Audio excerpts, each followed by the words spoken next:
शाळेत खोड्या करतो, सतत मोबाईल मागतो म्हणून जन्मदात्या पितानेच पोटच्या मुलाचा जीव घेतल्याची धक्कादायक घटना सोलापूर शहरातून समोर आली आहे।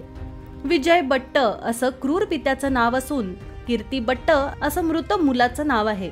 15 दिवसानंतर हा धक्कादायक प्रकार समोर आला आहे। या भयंकर घटनेने सोलापूर शहर हादरून गेले आहे।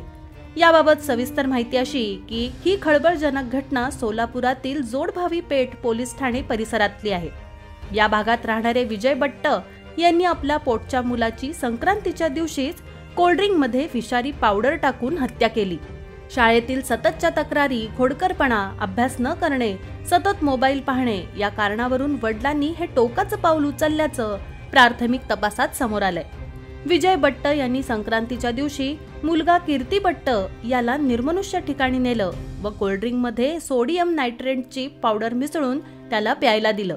15 दिवसांपूर्वी ही घटना घडली होती, मात्र अद्याप मुलाच्या मृत्यूचं कारण समोर आलं नव्हतं। अखेर 15 दिवसांनी आरोपीने मुलाची हत्या केल्याची कबुली दिली।